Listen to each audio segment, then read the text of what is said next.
Hello friends, welcome to Ars Learning. आज हम बात करेंगे types of the chemical reactions. क्या है types of the chemical reactions? आप क्या बोल सकते हैं? उनको केमिकल चेंजेस बोल सकते हो, type of the chemical changes या टाइप्स ऑफ केमिकल रिएक्शंस। तो चलिए बात करते हैं। मेनली जो टाइप्स होते हैं केमिकल रिएक्शंस की, मेनली 4 टाइप्स होते हैं। कितने टाइप्स होते हैं? 4 टाइप्स होते हैं। इसमें फर्स्ट है आपका डायरेक्ट कॉम्बिनेशन रिएक्शन, और सेकंड आपका डिकम्पोजिशन रिएक्शन, और थर्ड है आपका डिस्प्लेसमेंट रिएक्शन, एंड फोर्थ है आपका डबल डिकम्पोजिशन रिएक्शन।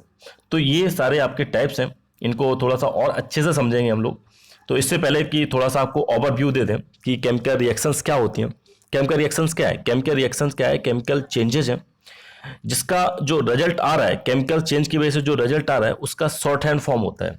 क्या होता है? उसका शॉर्ट हैंड फॉर्म होता है जिसको हम रिप्रेजेंट करते हैं रिएक्टेंट्स एंड प्रोडक्ट से।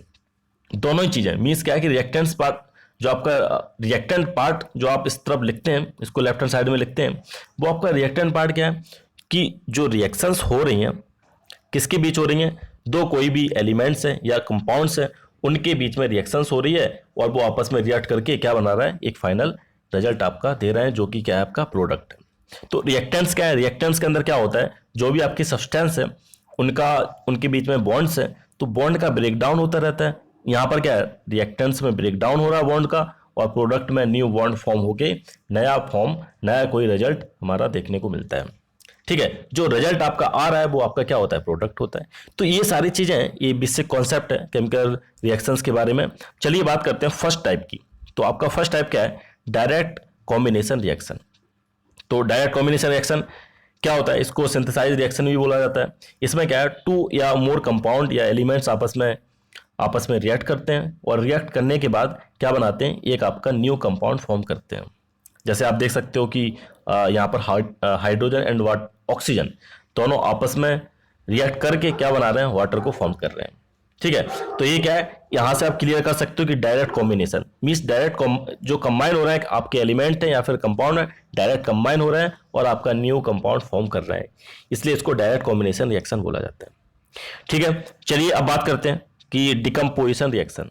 तो डिकम्पोजिशन में क्या होता है? डिकम्पोजिशन रिएक्शन में क्या होता है कि केमिकल जो कंपाउंड रहता है आपका रिएक्टेंट साइड, तो वो क्या होता है? उसका डिकम्पोजिशन होता है टू या मोर सिंपल सब्सटेंस में। क्या होता है कि डिकम्पोजिशन में क्या होता है? डिकम्पोज होता है जो एलिमेंट, जो आपका रिएक्टेंट साइड जो कंपाउंड होता है उसका डिकम्पोजिशन होता है टू और मोर सिंपल सब्सटेंसेस में। तो ये किसके अंदर आती है? डिकम्पोजिशन रिएक्शन में आती है। हो सकता है जो डिकम्पोजिशन आपका हो रहा है, आपका डिकम्पोजिशन हो रहा है किसकी वजह से हो सकता है हीट की वजह से हो। तो अगर हीट की वजह से होता है तो उसे बोला जाता है थर्मल डिकम्पोजिशन। क्या बोला जाता है? Thermal decomposition. अगर हो सकता है कि लाइट की वजह से हो रहा है तो उसे बोलेंगे फोटोकेमिकल डिकम्पोजिशन। क्या बोलेंगे? Photochemical decomposition. तो इसमें आप एग्जाम्पल देख सकते हैं कि एक सिंपल कंपाउंड दे रखा है कैल्शियम कार्बोनेट CaCO3। तो इसको क्या किया आपने? हीटअप कर दिया। हीट से हो रहा है इसलिए आप थर्मल डिकम्पोजिशन बोल सकते हैं। तो आपने क्या किया? इसको हीटअप किया तो क्या हुआ? दो आपके जो न्यू कंपाउंड है वो फॉर्म हुए, calcium oxide and carbon dioxide. तो इस तरह से जो डिकम्पोजिशन हो रहा है, क्या हो रहा है? एक कंपाउंड का डिकम्पोजिशन हो रहा है टू और मोर सिंपल सब्सटेंस में। ठीक है, तो ये तो है डिकम्पोजिशन की बात। अब बात करते हैं नेक्स्ट पॉइंट की, displacement reaction. Displacement reaction, displacement reaction में क्या होता है? अगर कोई भी एलिमेंट है, कोई आपका रेडिकल्स है, वो क्या कर देता है? दूसरे एलिमेंट को, दूसरा एलिमेंट जो कंपाउंड में है उसको रिप्लेस कर देता है। उसको क्या कर देता है? रिप्लेस कर देता है। जैसे यहाँ पे आप देख सकते हैं, रिप्लेस क्यों करता है?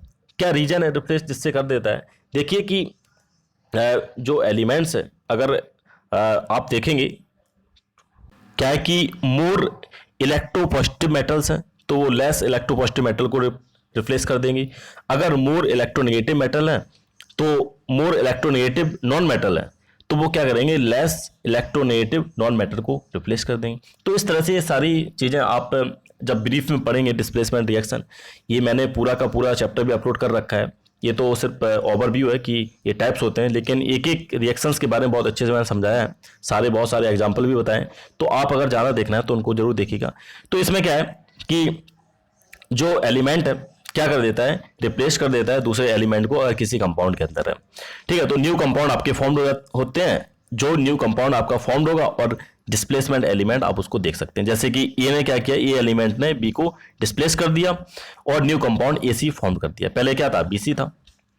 जैसे एग्जांपल देख सकते हैं मैग्नीशियम है, magnesium man react with the copper sulphate, तो क्या बनेगा, मैग्नीशियम सल्फेट बनता है, क्योंकि कॉपर को इसने रिप्लेस कर दिया है ना, कॉपर को क्या कर दिया, डिस्प्लेस कर देता है, तो कॉपर आपका एक डिस्प्लेसमेंट एलिमेंट, जो डिस्प्लेस्ड एलिमेंट है उसके फॉर्म में आ जाएगा। तो ये आपकी डिस्प्लेसमेंट रिएक्शंस है, इसको सब्स्टिट्यूशन रिएक्शन भी बोला जाता है, तो आप इसका नाम भी याद रखिएगा। चलिए बात करते हैं डबल डिकम्पोजिशन रिएक्शन। क्या है double decomposition reaction? Double decomposition में क्या होता है, जो आपका जो रिएक्टेंट्स है, रिएक्टेंट्स में जितने आपका रिएक्टेंट्स में जो भी आपके सब्सटेंस है, तो सब्सटेंस क्या होते हैं, उनका डिकम्पोजिशन होता है। वो दोनों ही, अगर दो आपके रिएक्टेंट्स जो रिएक्ट कर रहे हैं तो दोनों ही का ही डिकम्पोजिशन होगा। पहले डिकम्पोजिशन होता है और डिकम्पोजिशन होने के साथ साथ उनके जो जो रेडिकल्स होते हैं आपस में एक्सचेंज होते हैं और न्यू कंपाउंड फॉर्म करते हैं। क्या होता है, जो रेडिकल्स होते हैं आपस में एक्सचेंज होते हैं और न्यू कंपाउंड फॉर्म करते हैं। जैसे आप यहाँ पे देख रहे हैं एक ए बी है और सी डी है, दोनों रिएक्ट कर रहे हैं, तो रिएक्ट कर रहे हैं, इनका डिकम्पोजिशन हुआ, ए प्लस व B minus, C plus D minus.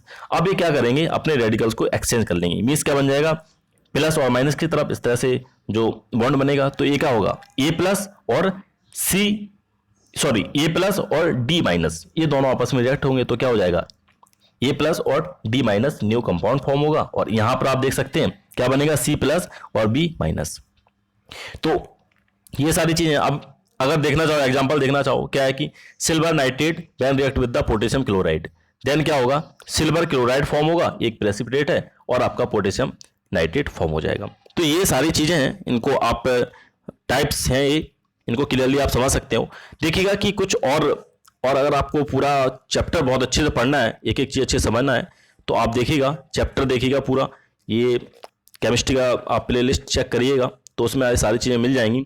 और कुछ कैरेक्टरिस्टिक्स भी होते हैं, जैसे मैंने बताया था कि केमिकल रिएक्शंस के कैरेक्टरिस्टिक्स होते हैं, कि अगर केमिकल रिएक्शंस हो रही है, केमिकल चेंजेस हो रहे हैं, तो आपको कैसे पता चलेगा।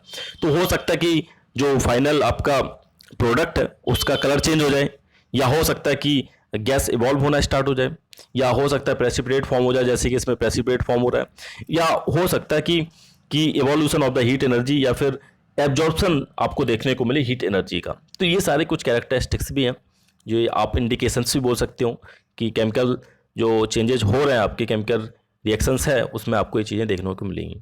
तो बहुत सारे और पूरे टॉपिक के बारे में बहुत सारे टर्म्स हैं, और अगर आपको अच्छे से इसको पढ़ना है तो आप प्ले लिस्ट में जाइएगा, चेक करिएगा, पूरा चैप्टर अच्छे से पढ़िएगा, आपको काफ़ी हेल्प मिलेगी। अगर आपको अच्छा लगता है तो लाइक जरूर करिएगा, अगर चैनल पर नए हैं तो इसको सब्सक्राइब भी कर लीजिएगा, साथ में बेल आइकन भी प्रेस कर लीजिएगा, जिससे कि जो भी नोटिफिकेशंस हैं मेरे द्वारा वीडियोज़ अपलोड किए जाते हैं सारे आपको मिलते रहें।